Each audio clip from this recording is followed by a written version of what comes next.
A great welcome, dear guests of the spiritual channel on YouTube with Gnosis and EB.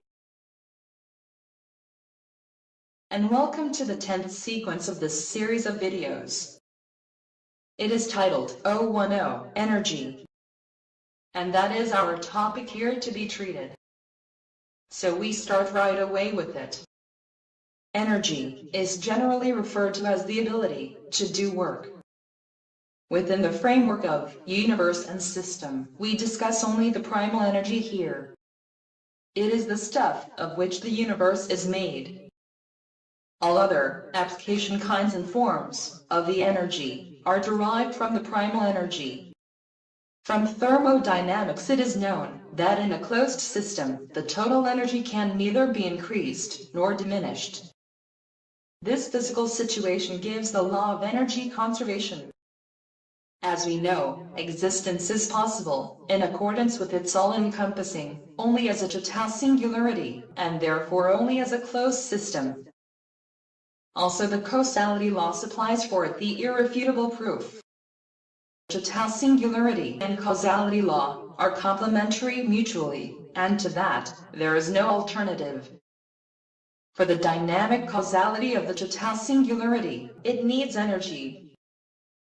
Then it can be only closed, in accordance with the total singularity. And from the closeness in turn, implies that the energy cannot disappear. In accordance with the physical realization, only conversion processes always take place with the existing energy. The closeness of the total singularity is ergo pattern and reason that in a closed system, the total energy is conserved. Conversely, it can be said that the conservation law, applicable to the universe, identifies the world as a closed system. In addition to logic has all-encompassing being, as a total singularity, in the conservation law its physical receipt. In physics it is said that energy cannot be created, but that does not apply to the primal energy. Because for it, there is certainly a producing. There it is first, the entropy in the world, which grows with the Big Bang, and which permits no other conclusion. As you know, according to the time arrow increases the entropy in an irreversible process continually. Then strictly according to the logic, there must have been, for the compact, fully submetric primal energy, an original genesis. Or maybe not, EB?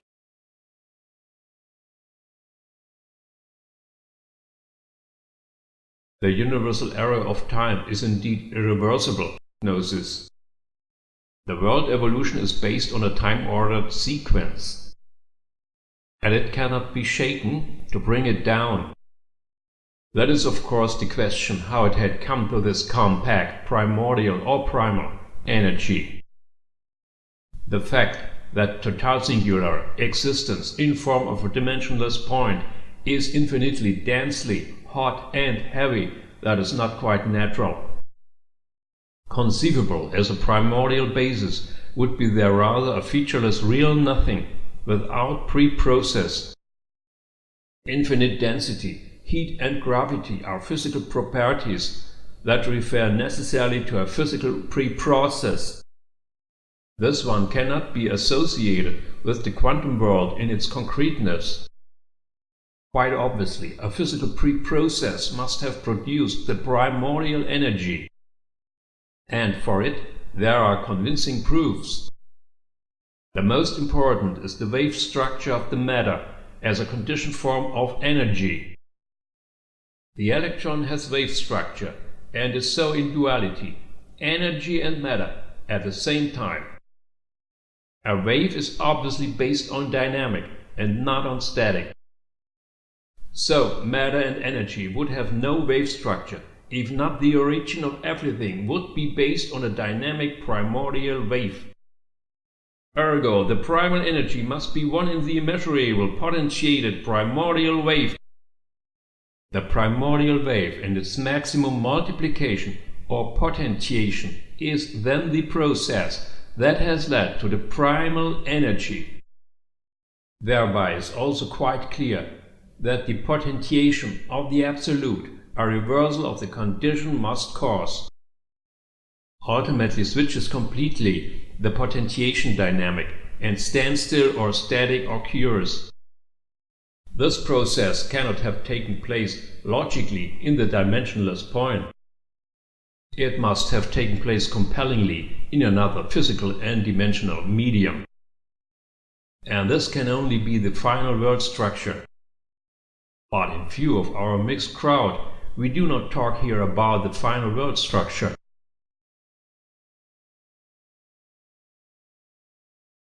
This would be certainly no good idea, EB. Finally, the biggest possible public should be addressed with our dialogues. But we had already touched on, in a previous sequence, that the world is spiritually to produce of a final world structure. Because otherwise the causality law cannot work. If the final effect has to cause the beginning, then this final effect must be a final structure of the causal chain. Causal chain is the world, so that this final world structure has to cause the beginning, and with it, the Big Bang, for which previously the energy is to be produced. Only with this primal energy exists the potential that through a Big Banging self-repulsion a whole world gets being. In the practice looks then so, that the final world structure generates a primal wave at itself, which has effect only on this structure. While so, this final world structure is at the same time the vessel of the primal wave. The primal wave can exponentiate in the structure body by permanent self-overlay, up to the absolute maximum. Then only a self-repulsion of this final world structure needs to take place in order to start Big Banging the world process. The self-repulsion defines the personal duality of an actively repulsive subject and a passive object, which is to be pushed off. The embodied primal energy is also concerned by the polarity producing self-reversal, what causes the energetic Big Bang. The Big Bang starts dual, with on the one hand repulsive subject, and on the other hand, repelled object, what causes a two-sidedness. In the subject as original side, the primordial energy remains unchanged, and in the object as reverse side, the primordial energy becomes the world. And so this primal energy transformed into matter on the reverse side, while it operates the Big Bang, on the other hand, from the overlaying original side. And so it comes that in the cosmos, two overlapping forms of energy are ascertainable. As you know, it is on the one hand, the baryonic matter, together with the dark matter. And on the other, is dark energy, which acts on the entire cosmic space. The final world structure, which has started the Big Bang, with self-repulsion, it holds him also at the back to the world in the running, as the original sided subject.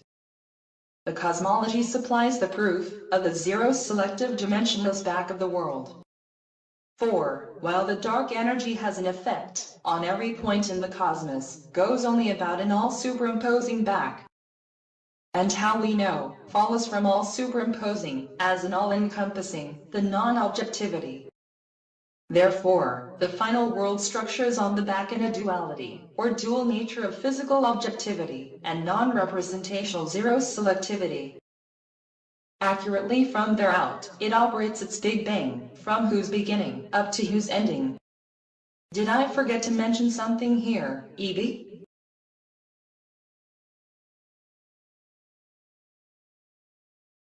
One could say certainly still something in addition, though that everything will be still more understandable.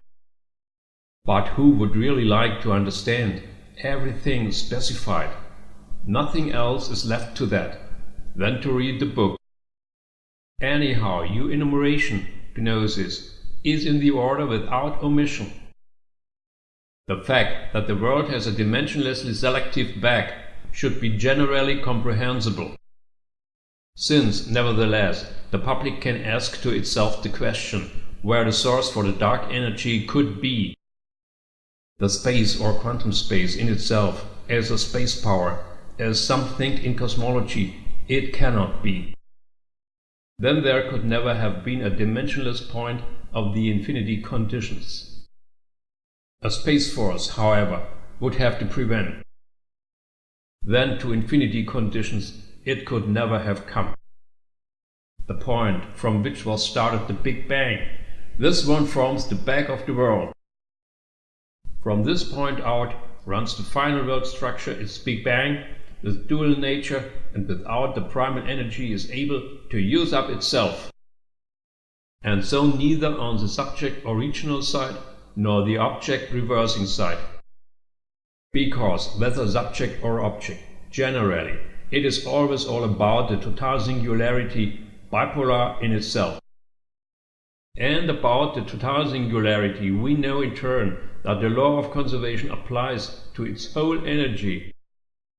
And so it is, among other things, that with increasing space expansion, with material thinning, the gravitational expansion resistance becomes smaller and smaller, with the result that the space expansion is permanently accelerated. Further thought and extrapolated by the cosmology, it would result in the distant future for the world a so-called end bang. In cosmology it is known as Big Rip. Ever heard of it? Gnosis?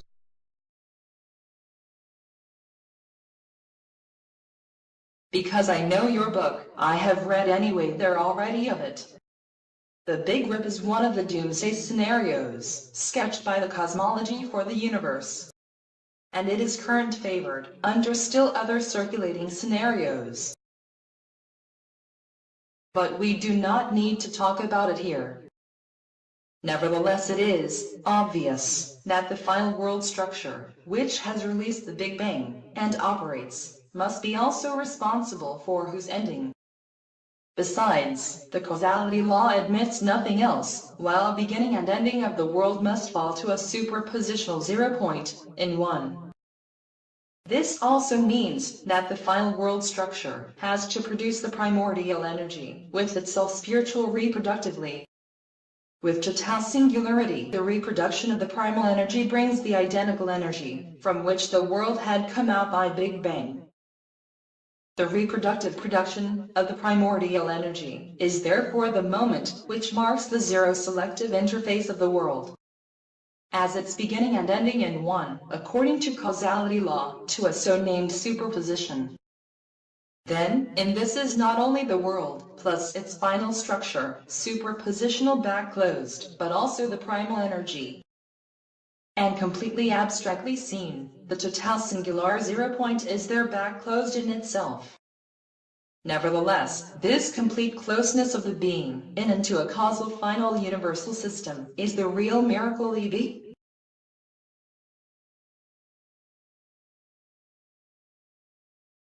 And just this causal final system is the one and only system of the universe, Gnosis. It is clear that the back closeness of the being can only be given by a complex system. And in it is every factor of fundamental importance without distinction. There one cannot say only the primal energy is from central importance. Really, everything in it is tantamount important. If only a link is lacking in the chain, the whole chain is immediately away. The importance of the primal energy for the universe is of course obvious. Finally, we are connected by our bodies and existence in all respects with the energy. The other factors are less obvious or completely hidden. Just like the causal final world structure, whose existence follows from the causality law. All-encompassing or total singularity has more to do with the greatest possible mathematical whole. But also the causality law in itself is not revealed on its own. Otherwise it would not have been discovered only recently. Only under the most intensive preoccupation with the matter it had been possible for me to find the law, although it had already been circumscribed in the Bible. As is well known, with the first and the last, the beginning and ending in person. Then, with all nearness, the causality law was to the thinking, nevertheless, so afar.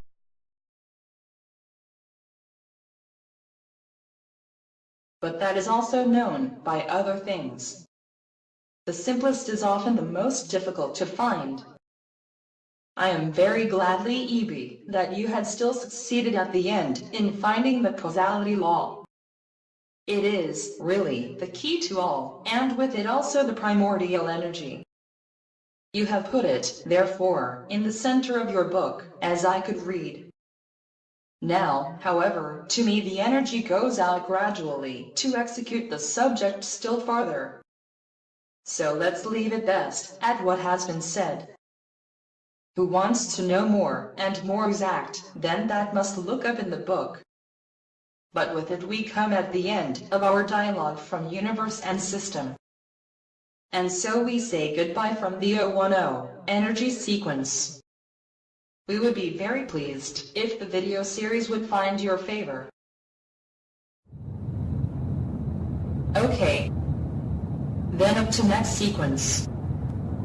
It remains to us faithful and recommend us.